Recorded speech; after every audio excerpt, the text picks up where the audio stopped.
The story. I'm a 34-year-old woman with an older sister, Carol, who's 37. To put it bluntly, Carol isn't the best person. We grew up in poverty after our dad passed away when we were young. Our mother, unfortunately, was more focused on drinking than finding a decent job to support us. My paternal grandparents wanted nothing to do with us, and our mom had been orphaned as a teenager, making our situation even more challenging. Despite our tough upbringing, I made a conscious decision to work hard and build a better future for myself. I became a high school teacher, aiming for stability and a meaningful career. On the contrary, Carol took a different path. Instead of pursuing a steady job, she decided to target wealthy men, trapping them into relationships with the goal of financial security. Her first catch was at a nightclub where she worked as a bartender. The establishment attracted corporate men eager to regain their youth, and Carol found her first husband there. From then on, she spiraled into a pattern, having 7 kids and being on the verge of her third marriage last week. Her oldest child is a 15-year-old son, and her youngest is just 4 years old. The dynamics of her expanding family are complex, including 2 kids from her first marriage, triplets from her second, and now 2 daughters from her latest partner. All her partners have been affluent men in their 40s or 50s. However, her most recent fiancé, Dean, a 40-year-old man, made her wait before agreeing to marriage. After 5 pregnancies, Carol understandably looks older, and pushing 40 didn't work in her favor. While she's still considered attractive for her age, Dean wasn't initially keen on the idea of marriage. It took considerable effort from Carol to convince him to tie the knot. Despite her complicated life choices, I was well aware of Carol's routine. So, Carol had already managed to baby trap her most recent partner by deceiving him about taking the morning after pills, resulting in 2 children. The next step in her calculated plan was to push for marriage, a feat she had easily accomplished in her previous relationships. Her strategy typically involved getting one of her friends to flirt with her husband, leading to infidelity, a divorce, and a significant financial gain through settlements, alimony, and child support. Despite her controversial lifestyle, Carol was financially well off, much more than her sister. While I kept in touch with Carol, our interactions were limited to once or twice a month, usually centered around our visits to our mother, who now lived with our brother. Our brother had been our caregiver during our mother's drunken episodes. And after completing our education, I pursued a career while Carol decided to skip college and move out. Eventually, our mother sold the house and moved in with our brother's family. However, the dynamics of our relationship changed recently when Carol reached out to me about 2 weeks ago. She explained that she needed me to babysit her 7 kids for a week as she prepared for her upcoming wedding. Uncertain about handling such a responsibility alone, I agreed to help, but not without negotiating a fair payment. I quoted a price of $2,500 for the week, a sum I considered reasonable, possibly even less than what a professional babysitter might charge. Surprisingly, Carol contested the amount, arguing that it was too high and, as her sister, I shouldn't charge her at all. This stance was perplexing, given her financial stability and the fact that she lived rent-free with her partner, benefiting from the wealth accumulated through her divorces. After some back and forth, we settled on an agreement. Carol would pay me $1,000 upfront, with the remainder due a day before the wedding. It seemed like a reasonable compromise, and I reluctantly agreed to babysit her kids as she prepared for her marriage. It's been a long-standing pattern. My older sister, Carol, never invited my mother and me to any of her weddings, citing the pretext of a private affair. However, I knew better.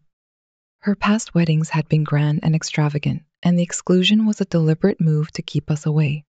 Initially, I felt hurt by this, but eventually, I stopped caring. It became evident that she no longer considered us family, and reciprocally, I adopted the same attitude. So, when I agreed to babysit her kids, it was purely transactional, devoid of any sentiment towards my estranged sister. 2 days before her scheduled wedding, I decided to remind her about the agreed upon payment. Unexpectedly, she did a complete turnaround. declaring that she had changed her mind and would not be paying the remaining amount. Instead, she insisted I consider it part of the wedding gift. Infuriated, I tried to reason with her, but she shut down negotiations, asserting that her decision was final. This only fueled my anger, and I resolved not to let her off the hook. The strain in our relationship had been present since we moved out.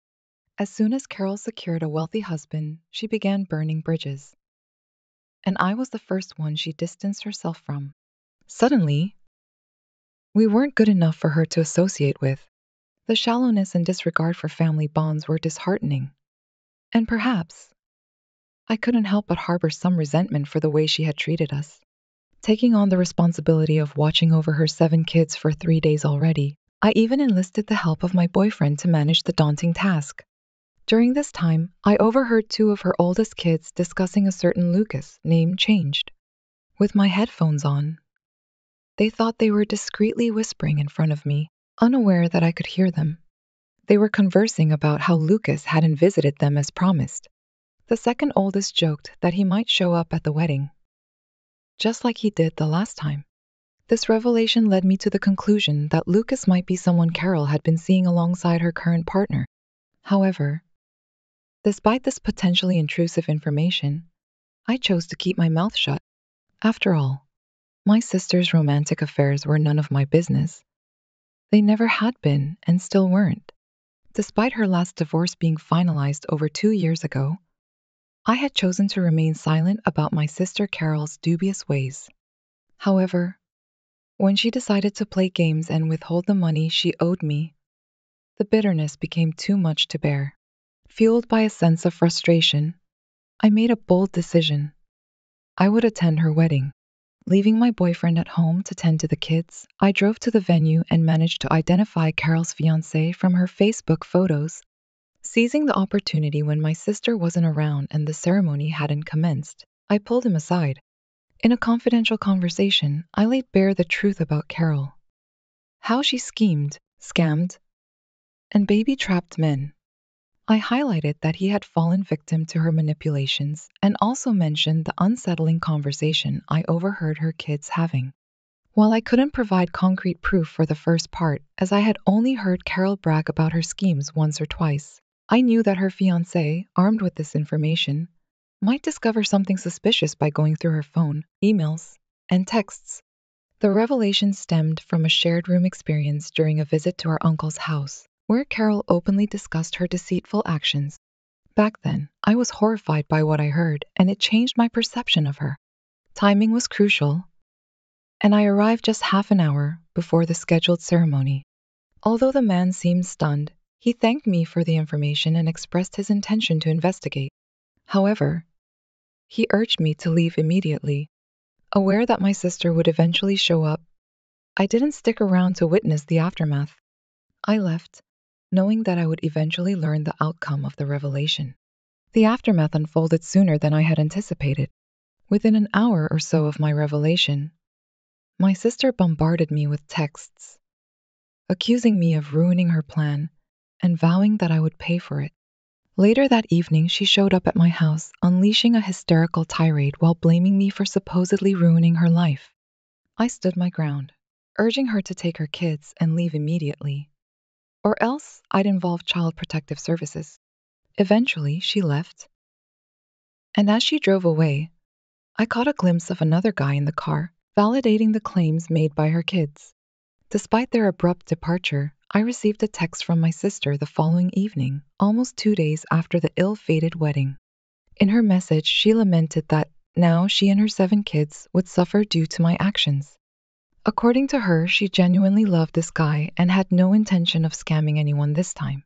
She claimed to be trying to start anew and believed I had ruined her last shot at redemption.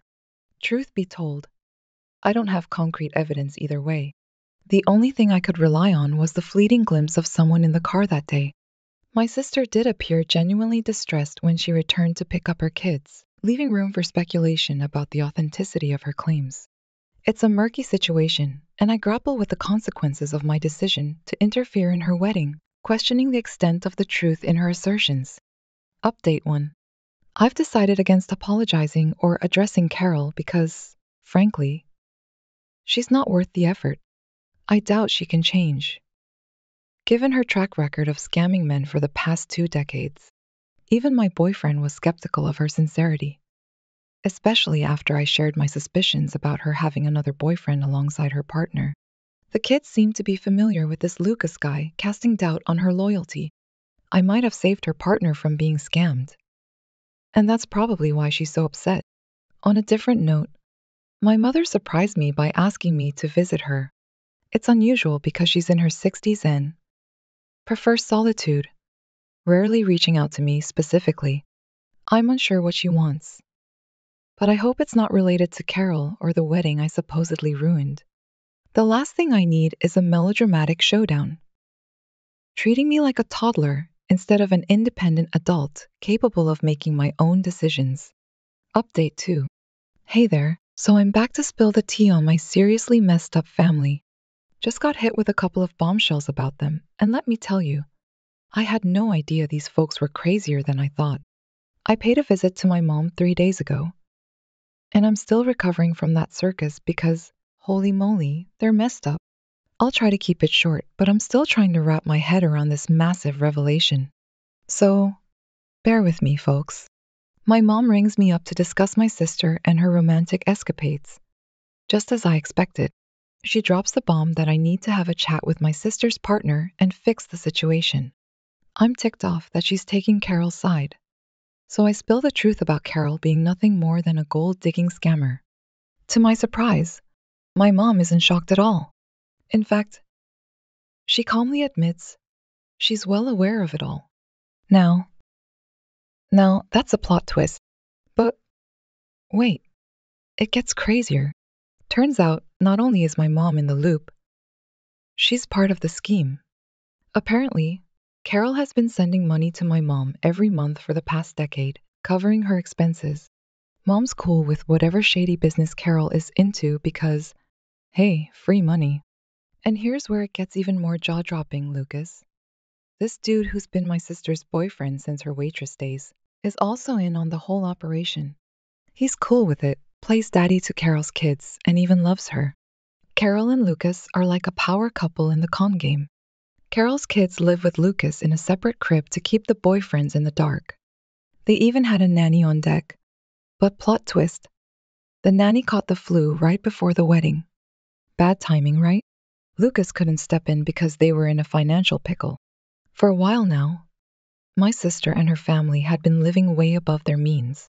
Financial struggles hit them hard, and they decided it was time to cut costs. That meant Lucas, my sister's husband, needed to find a job, or they'd soon be running out of money. Desperate for extra help, they turned to me, asking me to babysit. The catch? They hoped I'd do it for free. However, I wasn't about to offer my services without compensation. When I demanded payment, my sister flat out refused to cough up the money owed, sparking a tense situation. The revelation that unfolded was nothing short of crazy. It turned out that everyone, except me, was in on this financial scheme. My sister was the secret financial backer for our mother, uncle, and her boyfriend. Despite mixed feelings about being left out, my mother revealed that they deliberately excluded me to avoid splitting the money further.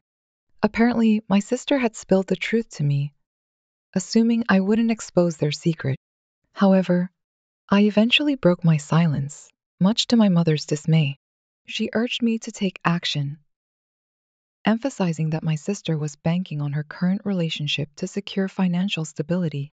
With 7 kids of her own, my sister was tired of this lifestyle and contemplating a shift to more honest means.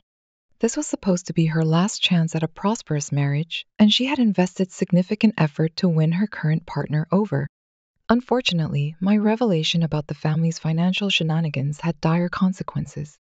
The almost husband, having heard my claims, abruptly canceled the wedding without bothering to verify the information. He didn't check her phone or investigate. He simply asked my sister, Carol, and, upon her denial, walked away from the wedding. Now, my mother is desperate and has repeatedly implored me to intervene and convince the guy to reconsider. Despite the urgency of the situation, I find myself paralyzed by the bizarre and messed up nature of it all. Taking in my sister's kids and agreeing to babysit seemed like a harmless favor at first. Now, I regret getting involved as I'm caught up in a web of deceit and uncertain how to navigate this intricate mess. The weight of what I've learned is haunting me, pushing me to take action before I lose my sanity. Update 3. I found myself in an unexpected situation when I ended up at the home of Carol's now ex-fiancé. My mind was a blank slate as I entered his house, armed only with the address my mother had given me for this confrontation. Surprisingly, he allowed me in, perhaps indicating a mutual desire to address lingering issues. He was hospitable, offering me coffee, but my sole intention was to engage in conversation. Without much forethought, I questioned him about the abrupt end to the engagement, wondering why he hadn't verified the information before making such a significant decision. His response was rooted in the horrified expression Carol wore when he inquired about Lucas. He confessed to harboring suspicions about Carol's claim of having no children, noticing her occasional purchases for kids despite her denial. Despite his doubts, love blinded him, and it was only when I revealed the truth about my sister that he realized the illusion he had been living in. Promptly, he decided to end the relationship. In a moment of impulse, I made a request I hadn't considered earlier. I asked him not to pursue legal action against my sister. Surprisingly, he agreed, expressing a desire to move on quickly without seeking revenge. He didn't want to drag her through legal battles, he simply wanted to distance himself from the situation. This request stemmed from a pragmatic understanding that legal repercussions could devastate my family, considering the ex-fiancé's wealth and potential legal resources. Recognizing the potential harm that could befall my sister, my mother, and even myself, I didn't advocate for reconciliation or ask him to reconsider the relationship. It seemed clear that the damage was irreparable. For several years, I had kept silent about my sister's lifestyle, and I was prepared to continue doing so. I sought to avoid unnecessary drama, especially considering the dubious character of her previous two husbands who, in my opinion, got what they deserved. However, this ex-fiancé appeared to be different, somewhat decent, and my decision to spare him unnecessary legal entanglements felt like the right course of action. I've decided to end my involvement with my sister and mother, marking what I believe to be the final favor I'll do for them. I ensured that my sister wouldn't be sued, but I can't continue associating with them in good conscience. I've already gone above and beyond for them, and I'm starting to question my own moral standing. I admit that I was complicit in helping my sister conceal her wrongdoings, justifying it to myself by thinking those men deserved it. However, that doesn't absolve any of us from the fact that we're all messed up. I don't see myself as a good person anymore. The reality is that my sister, my mother, and I are all flawed individuals. Despite my efforts, the drama and anxiety surrounding my family have become overwhelming. I live a nice life, and I can't comprehend why my sister couldn't have done the same for herself. Regardless, I've decided not to judge her or my mother any longer. Instead, I've chosen to distance myself from them. The turning point was a meeting with Carol's ex, which made me realize that the only way out of this mess is to sever ties with my family. It's a difficult decision, but there seems to be no other way. Reflecting on our strained relationship, I wonder how I held on for so long. Perhaps, deep down, I just wanted to feel like I still had a family. However, that desire has dissipated and I no longer wish to cling to these connections. Update 4. Today, I took the step of informing my mom about my decision to sever ties with our family. I called her and explained my choice, requesting that they respect my wish not to be contacted again. During our conversation, I shared the details of my discussion with Carol's ex. While he assured me he wouldn't sue my sister, he made it clear that he wouldn't take her back. My mom was visibly upset about my inability to convince him, but she didn't attempt to persuade me to stay. She simply acknowledged my freedom to choose my path. In a somber tone, she expressed that if cutting ties brought me happiness, she had nothing more to say. With that, she disconnected the call without uttering another word. I wasn't shocked by her apparent lack of concern, as I knew my family had a selfish streak. Unable to offer them anything they needed, I became dispensable. It was a sad realization, but there was no point in dwelling on it. I conveyed the same message to my sister, opting for a text message to avoid dealing with her potential hysterics and theatrics on the phone.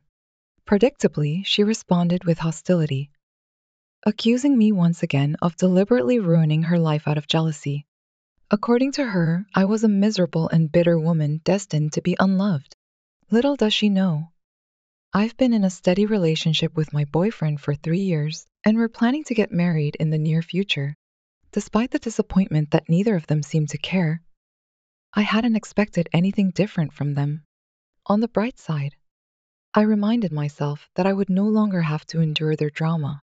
My sister can now live her life with her 7 children, and I wish them good luck. Update 5. Hello, everyone.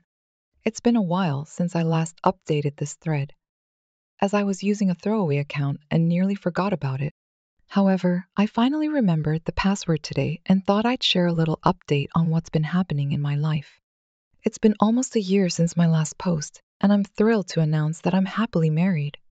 A few months back, my then boyfriend, now husband, had to travel extensively for work. However, he's currently in a desk job, so we thought it was the perfect time to tie the knot and start living together. He has become my family now, and I couldn't be happier about it. We've built a life together, and it's been an incredible journey. As for my biological family, I haven't had any contact with them for a year, and I plan to keep it that way.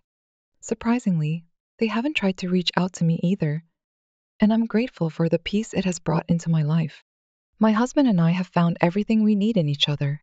Stay tuned for more stories from our channel. I'm excited to share more updates and experiences as we continue this journey together.